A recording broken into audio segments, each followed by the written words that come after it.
Hello, welcome back to my channel. ഞാൻ ബാസില. ഈ ഒരു വീഡിയോയിൽ ഞാൻ എംബ്രോയിഡറി ചെയ്യാൻ ആവശ്യമായിട്ടുള്ള ഡിസൈൻസ് അല്ലെങ്കിൽ പാറ്റേൺസ് ക്ലോത്തിലേക്ക് വരച്ചെടുക്കുന്നതാണ് കാണിക്കുന്നത് കേട്ടോ. ഈ ഒരു ഡിസൈനാണ് ക്ലോത്തിലേക്ക് വരക്കുന്നത്. സോ അതിന് വേണ്ടിയിട്ട് ഞാൻ ആദ്യം ഫാബ്രിക് എടുത്തിട്ടുണ്ട്. ഇത് കേസ്മെൻറ്റ് ഫാബ്രിക്കാണ്. കേസ്മെൻറ്റ് ഫാബ്രിക് കേട്ടോ. ഇതിൻ്റെ ടെക്സ്ചർ ഒന്ന് നോക്കിയേ. ഇതാണ് ഞാൻ അധികവും എംബ്രോയിഡറി ചെയ്യാൻ യൂസ് ചെയ്യുന്നത്. അപ്പോൾ അത് നമുക്ക് ഫസ്റ്റ് ഹൂപ്പിലേക്ക് ഫിക്സ് ചെയ്യണം. ഹൂപ്പിലേക്ക് ക്ലോത്ത് ഫിക്സ് ചെയ്യുന്നതിൻ്റെ മുന്നേ ആയിട്ട് ഞാൻ ഈ ഒരു ഹൂപ്പിന് കറക്റ്റ് സൈസ് കണക്കാക്കിയിട്ട് ക്ലോത്ത് ഒന്ന് കട്ട് ചെയ്തെടുക്കുന്നുണ്ട്.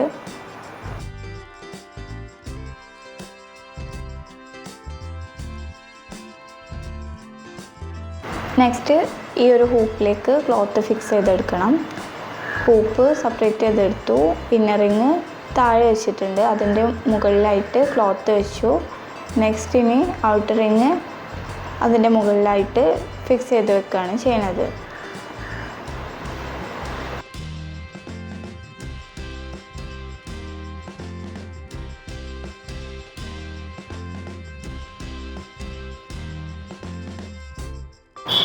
ഇനി ഈ ക്ലോത്ത് നന്നായിട്ട് ടൈറ്റ് ചെയ്തെടുക്കുകയാണ്. ഹൂപ്പിൻ്റെ എല്ലാ സൈഡിൽ നിന്നും ക്ലോത്ത് പതുക്കെ നല്ല ടൈറ്റിൽ വലിച്ചെടുക്കാം.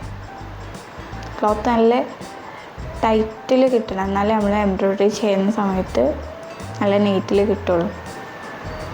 ക്ലോത്ത് ടൈറ്റാക്കി എടുക്കാൻ വേണ്ടിയിട്ട് നമ്മൾ ഫസ്റ്റ് തന്നെ ഹൂപ്പിൻ്റെ സ്ക്രൂ ഫുള്ളായിട്ട് ടൈറ്റ് ചെയ്യരുത്. കുറച്ചൊരു 3/4 ഭാഗത്തോളം ടൈറ്റ് ചെയ്തിട്ട് നല്ല എല്ലാ ഭാഗത്തും ഒരേപോലെ ക്ലോത്ത് വലിച്ചെടുത്തതിന് ശേഷമാണ് പിന്നെ നമ്മൾ ഹൂപ്പ് ഫുള്ളായിട്ട്, അതായത് നമ്മൾ സ്ക്രൂ ഫുള്ളായിട്ട് ടൈറ്റ് ചെയ്ത് കൊടുക്കുകയുള്ളൂ.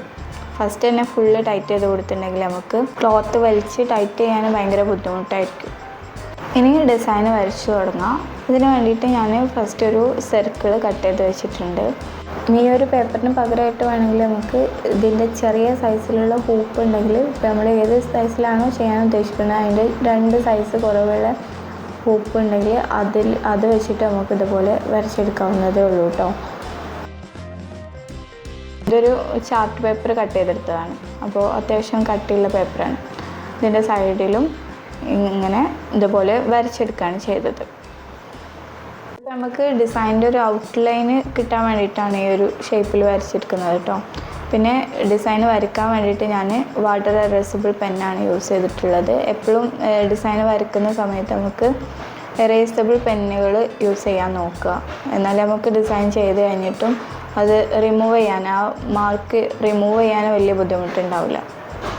ഇനി നമുക്കിതിൽ ഫ്ലവേഴ്സ് ആഡ് ചെയ്യേണ്ട ഭാഗത്ത് നമുക്ക് കുഞ്ഞു കുഞ്ഞു സർക്കിൾസ് വരച്ചു കൊടുക്കുക. അതായത് ആ ഫ്ലവറിൻ്റെ സൈസിനനുസരിച്ചുള്ള സർക്കിൾസാണ് വരച്ചു കൊടുക്കുക. ഞാൻ ഇപ്പോൾ ഫ്രീ ഹാൻഡായിട്ട് ജസ്റ്റ് ഒന്ന് മാർക്ക് ചെയ്തിട്ടാണ്. അതും വേണമെങ്കിൽ നിങ്ങൾക്ക് ചെറിയ റൗണ്ട് ഷേപ്പുകളൊക്കെ യൂസ് ചെയ്തിട്ട് വരച്ചെടുക്കാം കേട്ടോ. ഈ റൗണ്ട് വരയ്ക്കുമ്പോൾ നമ്മൾ ഫ്ലവറിൻ്റെ സൈസ് എത്രയാണോ നമ്മൾ ഉദ്ദേശിക്കുന്നത് ആ ഒരു സൈസിനനുസരിച്ചാണ് ഈ ഒരു സർക്കിളും വരയ്ക്കേണ്ടത്. ഇതിൽ നമുക്ക് എത്ര ഫ്ലവേഴ്സാണോ വേണ്ടത് അതിനനുസരിച്ച് നമുക്ക് ഈ സർക്കിൾസ് ഇങ്ങനെ ആഡ് ചെയ്ത് കൊടുത്താൽ മതി. ഇവിടെ ഇപ്പോൾ ഇത്രയും ഫ്ലവേഴ്സാണ് ഞാൻ ഉദ്ദേശിക്കുന്നത്. ഇനി നെക്സ്റ്റ് ഈ ഒരു കോർണറിലും ഫ്ലവേഴ്സ് വരച്ചെടുക്കുന്നുണ്ട്. നമുക്ക് എവിടെയൊക്കെയാണോ ഫ്ലവേഴ്സ് പ്ലേസ് ചെയ്യേണ്ടത് അവിടെയൊക്കെ ഇതുപോലെ മാർക്ക് ചെയ്ത് കൊടുക്കാം. ഇവിടെ ഇപ്പോൾ ഞാനൊരു 3 ഫ്ലവേഴ്സാണ് ഉദ്ദേശിച്ചത്. നെക്സ്റ്റ് ഈ ഒരു കോർണറിലായിട്ട് കുറച്ച് ഫ്ലവേഴ്സും കൂടെ വരച്ചു കൊടുക്കുന്നുണ്ട്. ഫ്ലവേഴ്സ് വരച്ചു കൊടുക്കുന്ന സമയത്ത് എല്ലാ ഫ്ലവേഴ്സും ഒരേ സൈസിൽ കൊടുക്കാതെ കുറച്ച് ചെറുതും വലുതും ഒക്കെ ഇടകലർത്തിയിട്ട് ഇങ്ങനെ വരച്ചു കൊടുക്കാൻ നോക്കാം കേട്ടോ. ഇപ്പോൾ ഇതിൽ ഫ്ലവേഴ്സൊക്കെ പ്ലേസ് ചെയ്ത് കഴിഞ്ഞു. ഇനി നമുക്ക് കുറച്ചും കൂടെ എലമെൻറ്റ്സ് ആഡ് ചെയ്തിട്ട് ഇതിനെ ഒന്ന് മോഡിഫൈ ചെയ്തെടുക്കാം. കുറച്ച് ലീവ്സും കുറച്ച് സ്റ്റെംസും കുറച്ച് ബ്രാഞ്ചസൊക്കെ ആയിട്ട് ഇതിനൊന്ന് നല്ല ഭംഗിയിൽ വരച്ചു കൊടുക്കാം. നമ്മളിവിടെ ആദ്യം വരച്ച ഒരു സർക്കിൾ ഉണ്ടല്ലോ, അതിനെ ബേസ് ചെയ്തിട്ടാണ് നമ്മൾ ബാക്കിയുള്ള എലമെൻറ്റ്സൊക്കെ ആഡ് ചെയ്ത് കൊടുക്കുന്നത്.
ഈ ഒരു മെത്തേഡിൽ നമുക്ക് ഒരുപാട് ഡിസൈൻസ് ഇതുപോലെ ഡിസൈൻ ചെയ്തെടുക്കാൻ പറ്റും. നല്ല സിമ്പിളായിട്ട് തന്നെ ഡിസൈൻ ചെയ്തെടുക്കാം, വലിയ ബുദ്ധിമുട്ടൊന്നും ഇല്ലാതെ. നമുക്ക് എവിടേക്കാണോ പ്ലേസ് ചെയ്യേണ്ടത്, ലീവ്സ്, ഫ്ലവേഴ്സ് എവിടേക്കാണ് പ്ലേസ് ചെയ്യേണ്ടത് അതിനനുസരിച്ച് നമ്മൾ ഐഡിയക്ക് അനുസരിച്ച് ഇങ്ങനെ മാറ്റം വരുത്തിയിട്ട് ഒരുപാട് വെറൈറ്റി ഡിസൈൻസ് നമ്മൾ ചെയ്തെടുക്കാൻ പറ്റും. നമ്മൾ ഡിസൈൻ വരച്ച് തുടങ്ങുമ്പോൾ തന്നെ ഫസ്റ്റ് നമുക്ക് ഫ്ലവേഴ്സ് എവിടേക്കാണ് പ്ലേസ് ചെയ്യേണ്ടത് നോക്കാം. ഫ്ലവേഴ്സ് ഫസ്റ്റ് അറേഞ്ച് ചെയ്ത് കഴിഞ്ഞാൽ തന്നെ നമുക്ക് പിന്നെ അതിൻ്റെ ഗ്യാപ്പ് വരുന്ന സൈഡിലൊക്കെ ഫ്ലവേഴ്സിൻ്റെ ചുറ്റും ഒക്കെ ആക്കിയിട്ട് ലീവ്സൊക്കെ ഇങ്ങനെ ആഡ് ചെയ്ത് കൊടുത്താൽ നല്ല ഭംഗിയിൽ നമുക്ക് ഓരോ ഡിസൈൻസും ചെയ്തെടുക്കാം.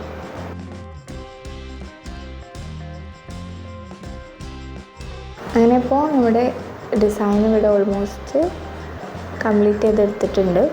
ഈ ഒരു ഡിസൈനിൻ്റെ സ്റ്റിച്ചിങ് വീഡിയോ ഞാൻ അടുത്തൊരു വീഡിയോ ആയിട്ട് ചെയ്യാം കേട്ടോ. ഈ ഒരു വീഡിയോ നിങ്ങൾക്ക് ഇഷ്ടപ്പെട്ടിട്ടുണ്ടെങ്കിൽ ലൈക്ക് ചെയ്യാൻ മറക്കരുത് കേട്ടോ. അതുപോലെ തന്നെ ഈ ഒരു വീഡിയോ നിങ്ങൾക്ക് ഉപകാരപ്പെട്ടിട്ടുണ്ടെങ്കിൽ അതെന്നെ അറിയിക്കാനും മറക്കരുത്, കമൻ്റായിട്ട് അറിയിച്ചാൽ മതി കേട്ടോ. അപ്പോൾ ഈ ഒരു വീഡിയോ ഇത്രയേ ഉള്ളൂ. നെക്സ്റ്റ് വീഡിയോയിൽ നമുക്ക് വീണ്ടും കാണാം. അതുവരേക്കും ബായ്.